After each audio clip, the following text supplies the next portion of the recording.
कर्तुमिवतित उना पुनन्तो यत्र धीरा मनसा वाचमक्रत।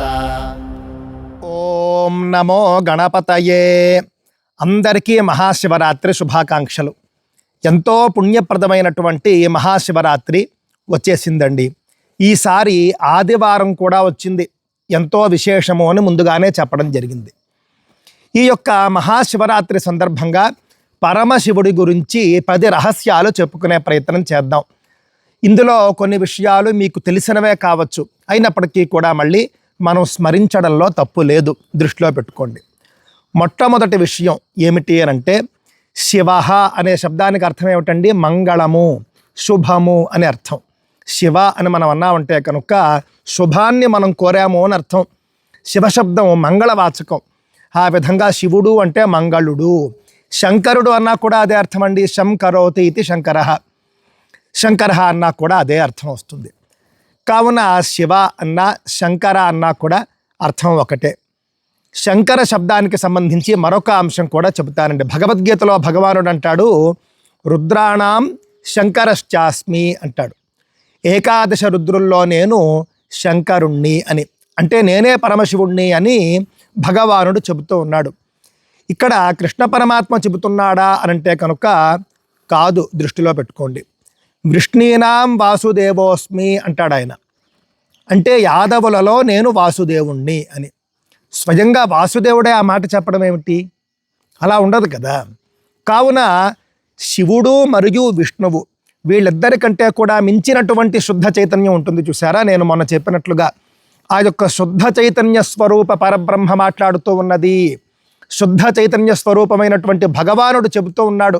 ఆ భగవానుడు విష్ణువు కాదు, శివుడు కాదు, ఇద్దరిలోనూ అంతర్లీనంగా ఉన్నటువంటి పరమాత్మ. ఆ పరమాత్మ చెప్పిందే భగవద్గీత. ఆ పరమాత్మ అంటాడు, రుద్రాణం శంకరశ్చాస్మి అంటాడు. అదేవిధంగా వృష్ణీనాం వాసుదేవోస్మి అంటాడండి. ఆ విధంగా శివకేశవులకు భేదం లేనే లేదు. ఎవ్వరు ఎన్ని కబుర్లు చెప్పినా అబద్ధం, వేద విరుద్ధం, దృష్టిలో పెట్టుకోండి. అలా మనం చెప్పుకుంటూ వెళ్ళిపోతే శంకరుడు, శివుడు అనేటటువంటి పదం మనం పఠించినా కూడా మనకు శుభాలు కలుగుతాయి. శంకర, శివ అన్నా కూడా మనకు అద్భుతమైనటువంటి పుణ్యం లభిస్తుంది, శుభాలు కలుగుతాయి. ఆ విధంగా మన ఇష్టదైవానికి సంబంధించినటువంటి ఆ పదానికి అర్థం ఏమిటి అని మీకు చెప్పే ప్రయత్నం చేశాను. ఇక రెండవ అంశం పరమశివుడికి సంబంధించి. పరమశివుడికి ఎంతమంది భార్యలు? చాలామంది తెగ చర్చ చేసేస్తూ ఉంటారండి. పరమశివుడికి అంతమంది భార్యలు, స్త్రీలోలుడు, అబద్ధాలు, పచ్చి అబద్ధాలు. సత్యం జనంలోకి వెళ్ళడం అనేది కొంత ఆలస్యం ఉంటుంది, అసత్యం ఎక్కువగా వెళ్ళిపోతూ ఉంటుంది.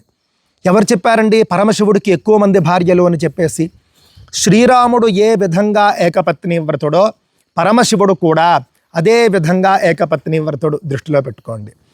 పరమశివుడికి ఉన్నటువంటి ఏకైక భార్య పార్వతీదేవి. పార్వతీదేవే పూర్వజన్మలో సతీదేవి. గంగాదేవి పరమశివుడి భార్య కాదు. గంగావతరణ కోసం భగీరథుడు తపస్సు చేసినప్పుడు రామాయణంలో చూసుకుంటే మనం, గంగా దేవలోకం నుండి ఉద్ధృతంగా వచ్చేస్తుంది. ఆవిడ అంత ఉద్ధృతంగా నేరుగా భూమి మీదకు వచ్చేస్తే కనుక ప్రమాదము అని గ్రహించినటువంటి దేవతలు గంగను ధరించమని పరమశివుణ్ణి కోరమని భగీరథుడికి చెప్పారు. భగీరథుడు పరమశివుడి గురించి మళ్ళీ తపస్సు చేశాడు. గంగ కోసం ఒక తపస్సు, బ్రహ్మగారు గంగను అనుగ్రహిస్తాడు. ఆ తర్వాత మళ్ళీ గంగను ధరించమని పరమశివుడి గురించి తపస్సు చేస్తాడు. పరమశివుడు వస్తాడు, గంగను శిరస్సు మీద ధరిస్తాడు. అంతే. శిరస్సు మీద మోసాడు, దృష్టిలో పెట్టుకోండి. భరించాడు కాబట్టి భర్త అన్నారు. ఆ అర్థాన్ని మనం ఇక్కడ స్పష్టంగా తీసుకోవాలి. మీ అందరికీ తెలుసు కదండి, శివపార్వతుల కళ్యాణం చేస్తారు, కానీ ఎక్కడైనా శివ గంగల కళ్యాణం చేయడం చూసారా? చెయ్యరు, అవకాశమే లేదు. ఆ విధంగా పరమశివుడికి ఒకే ఒక్కరు భార్య, పార్వతీదేవి మాత్రమే. పార్వతీదేవే పూర్వజన్మలో సతీదేవి. సతీదేవే అగ్నికి తన దేహాన్ని సమర్పించుకుని మళ్ళీ పార్వతీదేవిగా హిమవంతుడికి పుట్టిందండి. అలాగ పరమశివుడు ఏకపత్ని వ్రతుడు, దృష్టిలో పెట్టుకోండి. ఇదే రెండవ రహస్యం. ఇక మూడవ రహస్యం చూసుకుంటే, శివుడు ఏ రంగులో ఉంటాడు? చాలా తక్కువ మందికి తెలుసండి. ఏ శివుడి చిత్రం చూసినా కూడా మనం నీలంగానో పచ్చ రంగులోనో లేకపోతే వాళ్ళకి నచ్చిన రంగులోనో వేస్తూ ఉంటారు. పరమశివుడు నీలంగా ఉండడు. పరమశివుడు పచ్చగా ఉండడు, పరమశివుడు తెల్లగా ఉంటాడు, దృష్టిలో పెట్టుకోండి. కర్పూర గౌరం కరుణావతారం, కర్పూరం వంటి తెలుపులో ఉంటాడు పరమశివుడు. ఇది కూడా చాలా మందికి తెలియదు. ఆయన తెల్లగా ఉంటాడు, కంఠం మాత్రం నల్లగా ఉంటుంది.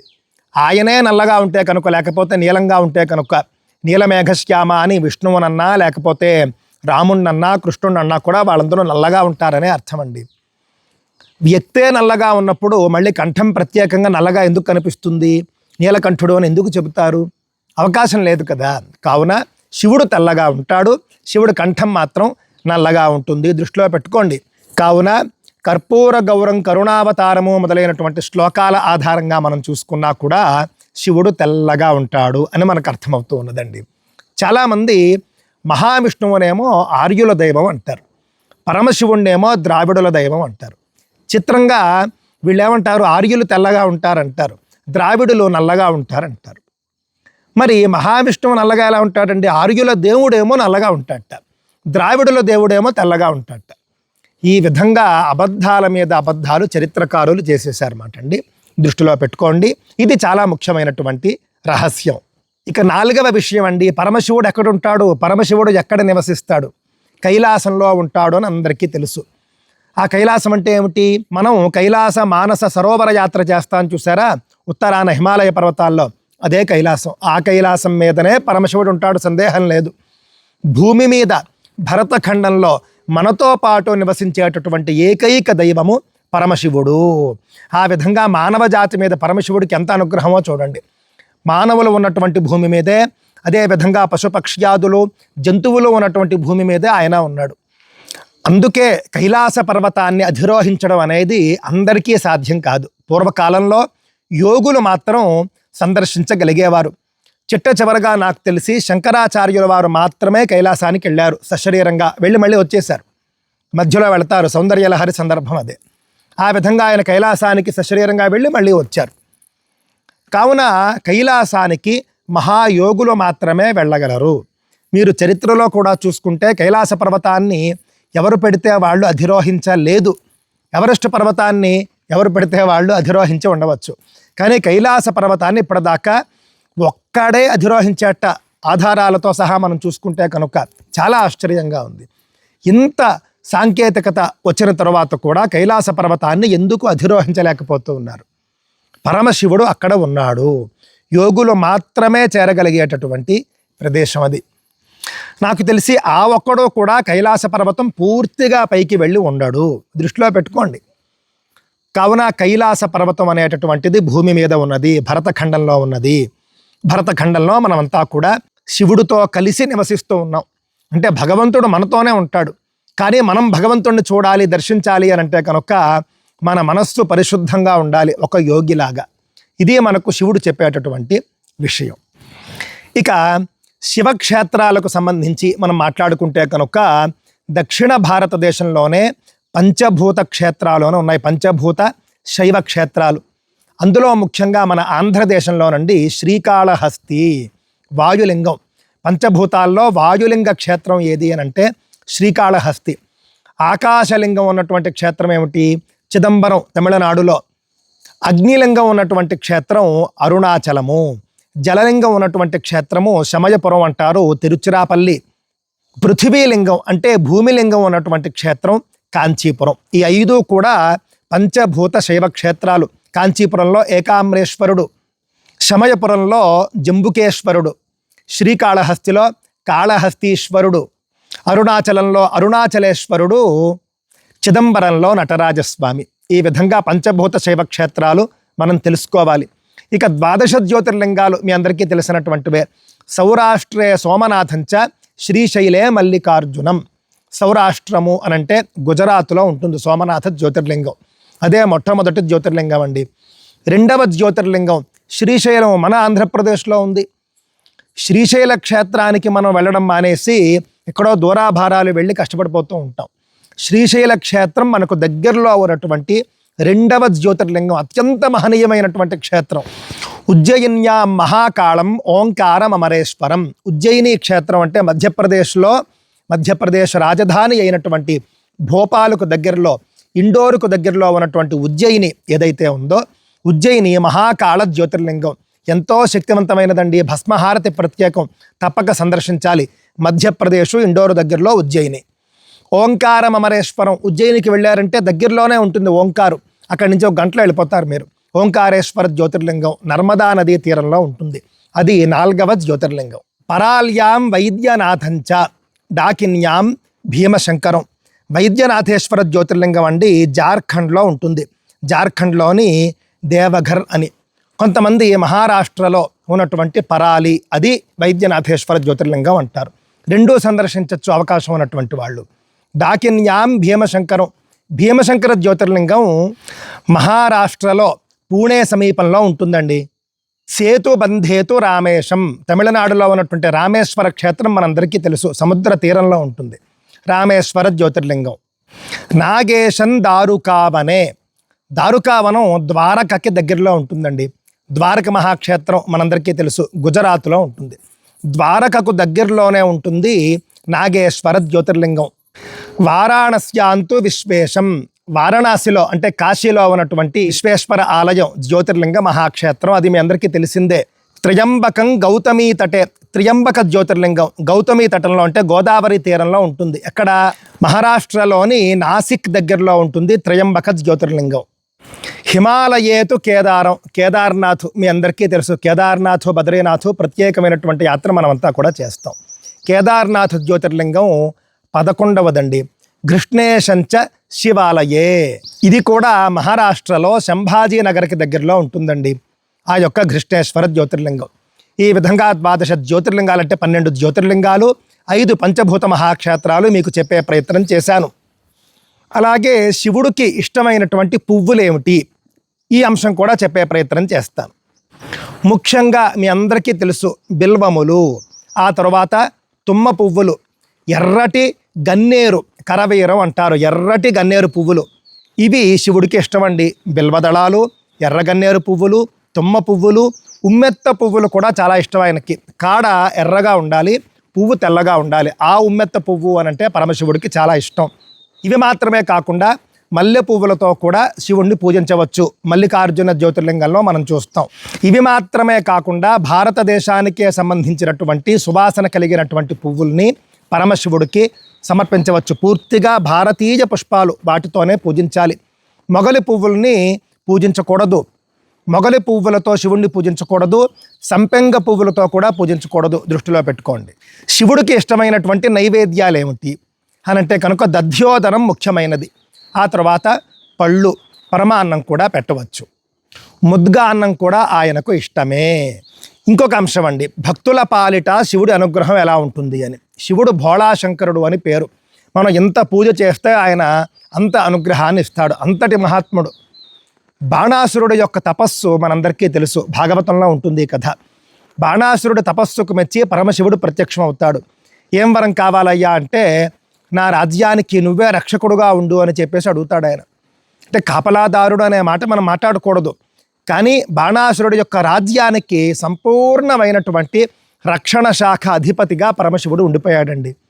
ఆ విధంగా భక్తుడు కోసం కైలాసాన్ని విడిచిపెట్టి, పార్వతీదేవిని విడిచిపెట్టి ఆయన బాణాసురుడి యొక్క నగరానికి వచ్చి నివాసం ఏర్పాటు చేసుకున్నాడు. భక్తుల పాలిట పరమశివుడు అనుగ్రహం అది.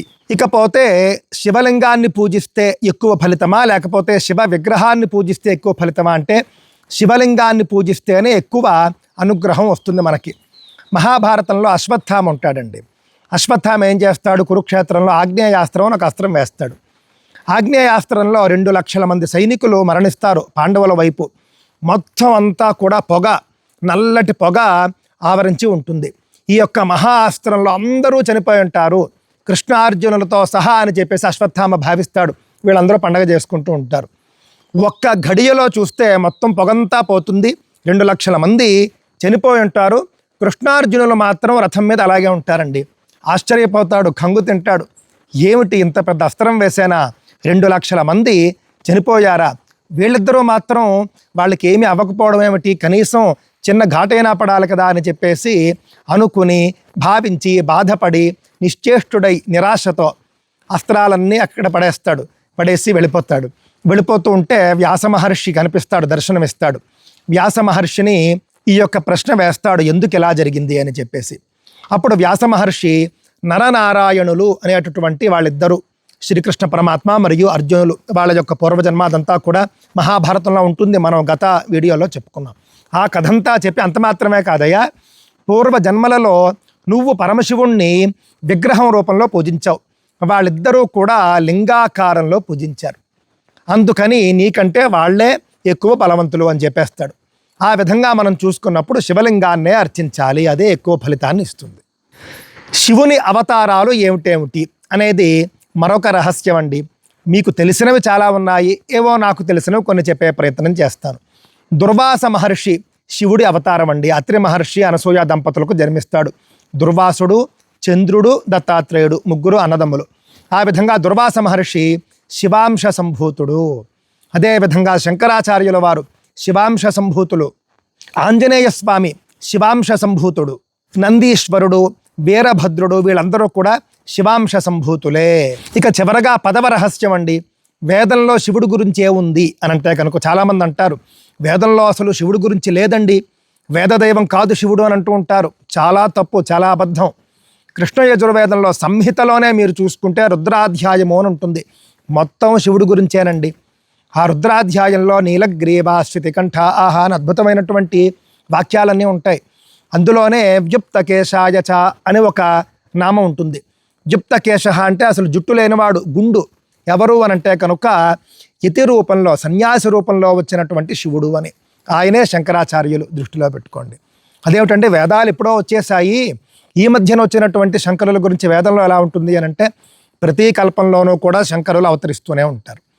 అలా చూసుకున్నప్పుడు వేదంలో ఎల్లప్పుడూ అవతరించేటటువంటి శంకరుల గురించి ఉన్నది. యుక్తకేశాయచ అనేటటువంటిది శంకరాచార్యుల వారికి అన్వయిస్తుంది. ఈ విధంగా ఈ మహాశివరాత్రి సందర్భంగా పరమశివుడు గురించి కొన్ని అంశాలు అంటే పదే పది రహస్యాలు మీకు చెప్పగలిగాను అని భావిస్తూ ఉన్నాను.